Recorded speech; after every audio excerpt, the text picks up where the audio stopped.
Assalamualaikum dan selamat sejahtera. Nama saya Amirul Aziz Imran bin Ahmad Syamsul, 11 DKA 20F 1050.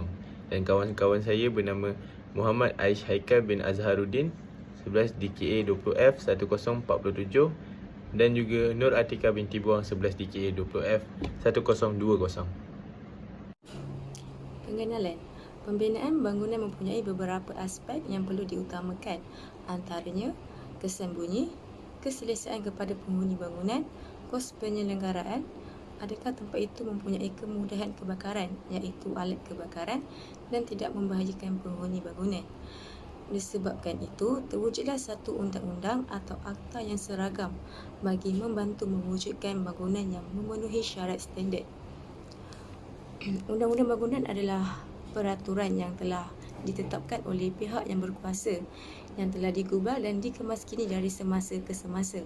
Undang-undang ini mengandungi panduan kepada pihak yang terlibat mengenai aspek pembinaan keselamatan pengguna dan pihak ketiga. Seterusnya, kepentingan undang-undang bangunan.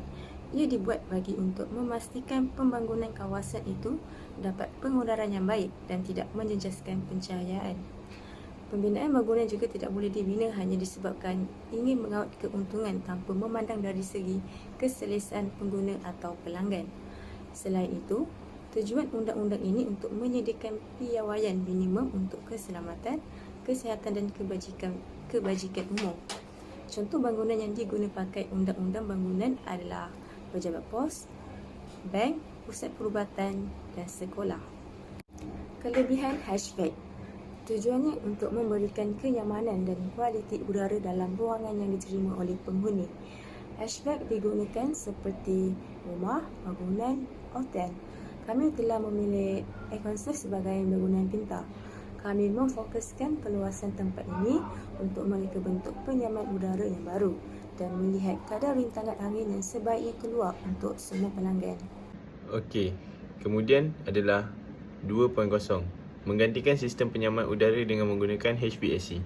Antara keperluan untuk menggantikan HVAC adalah jimat ruang, cantik dan bergaya. Penghawa dingin pusat mahal, tetapi juga kerana ia menjimatkan ruang dan menunjukkan kelas hiasannya. Kedua adalah dapat membekalkan kenyamanan udara yang selamat dan bersih untuk pengguna dan juga membekalkan udara yang nyaman dalam ruang yang besar. Dapat menjimatkan kos elektrik jika dibandingkan dengan sistem penyaman udara yang biasa. Kemudian adalah tinjauan kami ke kawasan Econsafe Malim. Selepas meninjau kawasan Econsafe Malim, kami mendapati bahawa bangunan itu masih menggunakan penyaman udara yang lama. Ianya juga jarang diselenggara kerana kami pernah ke situ untuk membeli barang dan mendapati bahawa ada beberapa sektor di dalamnya tidak dapat kenyamanan udara yang sama apabila kami di aras yang berbeza. Kemudian, bangunan itu perlulah kerap diselenggara dengan pakar bagi memastikan kenyamanan udara dan dapat menyelesaikan pelanggan untuk mengulik belah. Dan juga Econsafe tersebut perlulah menaik taraf dengan menggunakan HVAC yang lebih bagus bagi menjamin kesihatan kepada pengguna. Kemudian adalah kepentingan HVAC. Peranan unit pengudaraan di dalam pusat membeli belah dimainkan oleh perapi bumbung. Ia berbeza dengan unit bekalan kerana dilengkapi dengan mesin penyejuk monoblok. Seterusnya adalah apa itu HVAC.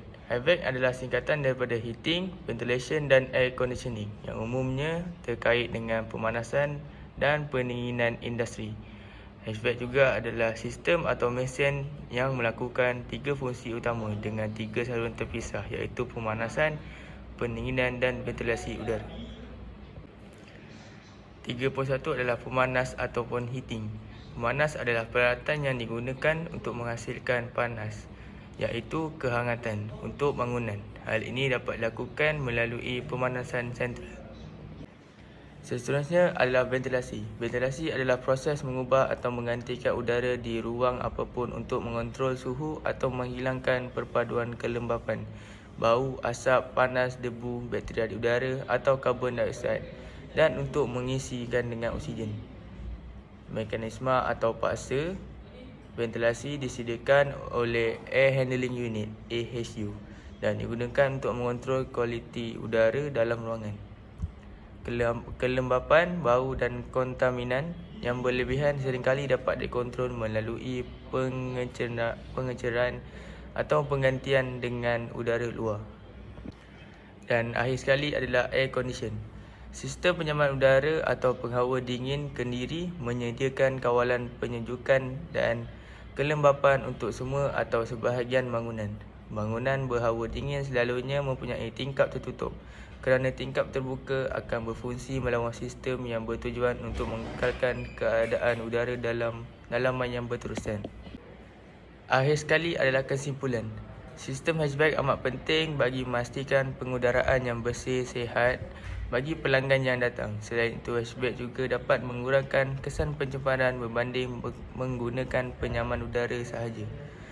Seterusnya, dapat menjimatkan kos elektrik jika dibandingkan dengan sistem penyaman udara yang biasa. Di samping itu, kos untuk menyelenggara sistem hatchback ini juga rendah berbanding kos untuk menyelenggara penyaman udara. Akhir sekali, sistem hatchback ini perlulah diperluaskan bagi kegunaannya agar dapat mengurangkan pemanasan global. Sekian, terima kasih.